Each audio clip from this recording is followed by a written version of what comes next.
j'espère que vous allez toutes bien. Aujourd'hui, je vous fais enfin une vidéo que vous avez été nombreuses à me demander et depuis longtemps. J'avoue que je la repousse un petit peu parce qu'il y a eu beaucoup d'écriture. Je vais enfin répondre à plusieurs de vos questions concernant un sujet qui est l'échec musculaire. Qu'est-ce que c'est? Comment l'intégrer dans vos séances? Sur quel exercice? Est-ce qu'il faut le faire à chaque série? Vous allez vraiment tout savoir à la fin de cette vidéo. Vous aurez plus de questions à ce sujet, en tout cas j'espère.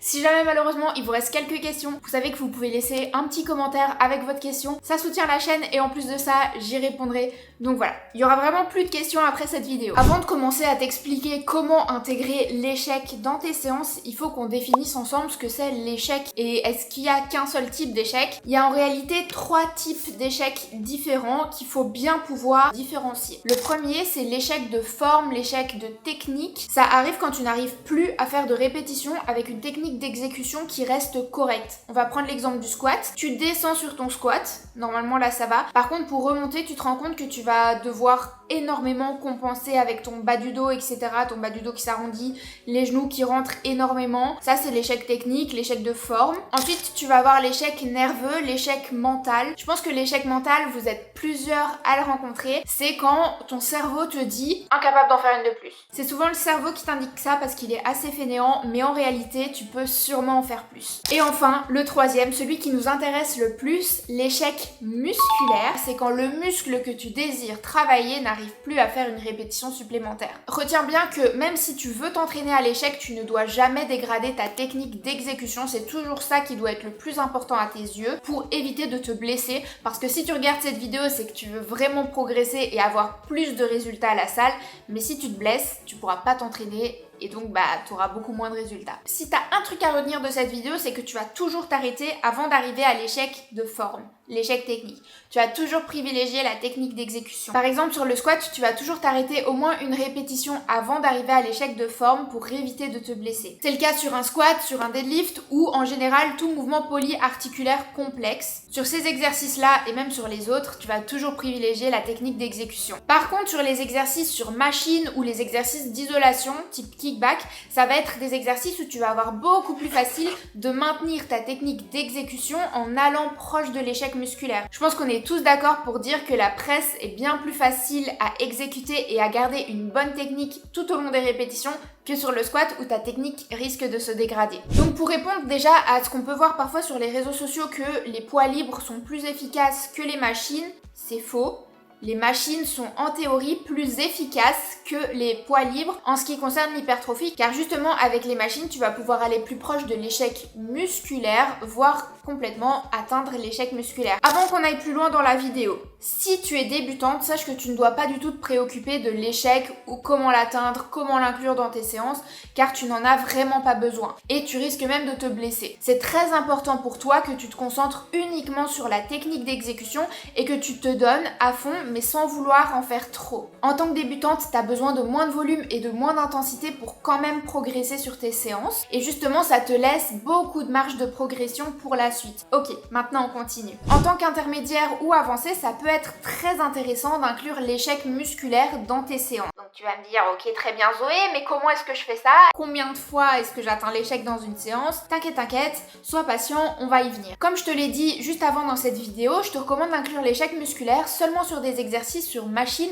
ou des exercices d'isolation. Pour te donner quelques exemples d'exercices machine et d'exercices d'isolation sur lesquels tu peux sans problème atteindre l'échec musculaire. En machine, tu vas par exemple trouver chest press, shoulder press, leg press. Je vais trouver un truc qui n'est pas en presse, le tirage vertical aussi. Et en exercice d'isolation, tu vas pouvoir retrouver les élévations latérales, les biceps curls, le leg extension, le kickback, des exercices où tu vas mettre en général plus léger et faire plus de répétitions. Plus un pratiquant de musculation va être avancé, plus il va pouvoir intégrer l'échec musculaire dans ses séances pour continuer de progresser. En général, il faudrait garder entre 1 et 2 répétitions de réserve pour chaque série. Les répétitions en réserve, qu'on nomme RIR, donc si tu as déjà vu des 2 RIR sur les réseaux, c'est ça que ça veut dire, 2 répétitions en réserve. Ça veut dire que tu estimes que dans 2 répétitions, t'es à l'échec. Tu sais plus faire une seule répétition de plus. Et alors sur la dernière série, sur les exercices sur machine et les exercices d'isolation toujours,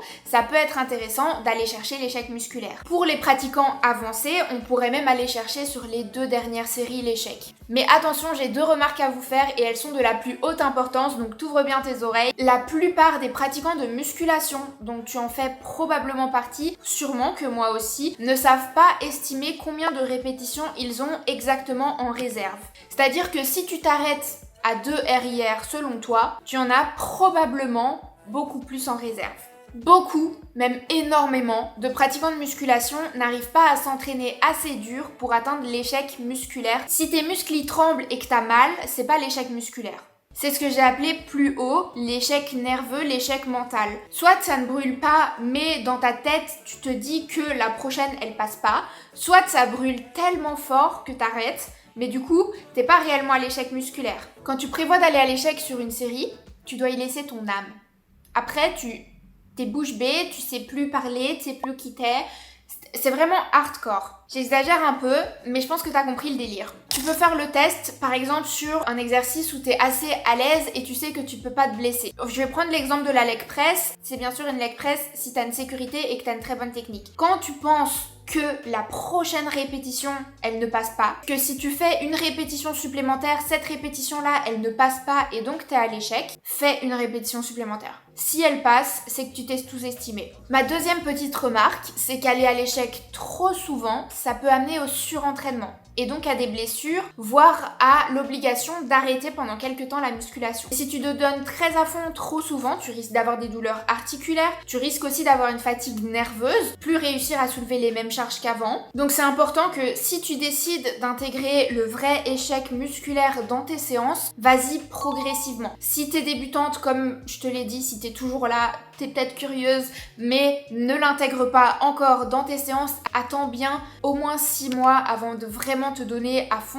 et à l'échec. Si t'es intermédiaire, tu peux l'intégrer sur ta dernière série, sur tes exercices d'isolation. Par exemple, tu vas faire ta séance jambes, squat, deadlift roumain, hip thrust, leg extension, kickback.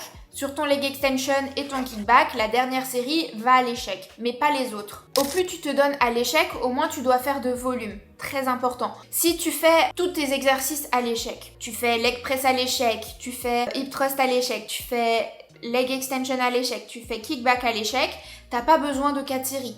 Et tu seras pas capable de faire 4 séries. Par contre, en hypertrophie, c'est quand même intéressant de faire un minimum de séries. Il faut trouver ce qui te correspond, mais on voit parfois sur les réseaux sociaux des gens qui font que 2 séries à l'échec par exercice. Ça peut fonctionner pour eux, ça ne fonctionnera peut-être pas pour toi. La majorité de la population a quand même besoin d'un certain volume sur une séance pour pouvoir progresser. De nouveau, les débutants ont besoin de moins de volume, les avancés ont besoin de beaucoup plus de volume. En fonction de chacun, en fonction de ton niveau, il faut trouver le volume qui te correspond et l'intensité que tu veux y mettre en fonction de ton niveau. C'était compliqué, mais j'espère que tu m'as bien suivi. Et dans la même idée que c'est nécessaire de faire un certain volume, on voit, ou peut-être que c'est seulement moi qui vois parce que moi mon feed c'est que de la muscu, voilà. Je vois beaucoup moi que c'est seulement les 5 dernières répétitions qui comptent et qui causent le gain de masse musculaire. Peut-être que ça fonctionne de nouveau pour certaines personnes, mais il faut faire très attention à la tolérance articulaire, donc au surentraînement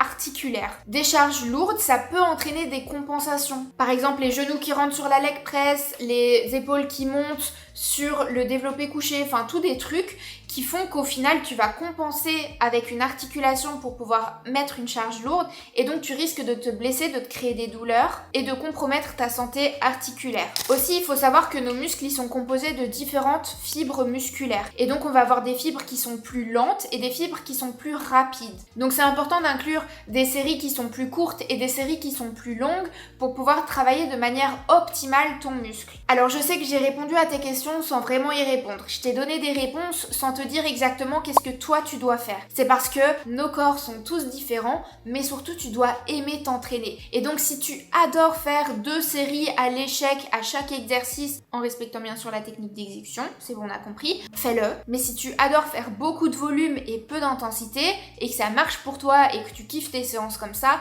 réfléchis pas forcément à intégrer de l'intensité dans tes séances, à moins vraiment si tu stagnes et t'as vraiment envie de booster ta progression et que t'es prête à mettre un petit peu ton amusement amusement de côté. Mais les séances de sport doivent toujours être un plaisir, c'est important à prendre en compte aussi. Si tu fais des entraînements qui sont peut-être un peu moins optimaux parce que t'es intermédiaire avancé, que t'inclus pas l'échec, mais par contre qu'est-ce que tu kiffes tes séances, tu vas les faire durant des mois et des années et au final t'auras plus de résultats que quelqu'un qui a fait des séances qui étaient optimales selon la science mais qui n'a pas kiffé ça et qui a fait ça seulement durant 3 mois. C'était une vidéo un petit peu différente des autres où vraiment je te donnais beaucoup d'informations, donc dis-moi en commentaire si ça t'a plu et surtout n'hésite pas à t'abonner, ça me ferait très chaud au cœur et je t'en serais très reconnaissante. Je te souhaite une bonne semaine et je te dis à la semaine prochaine. Bisous.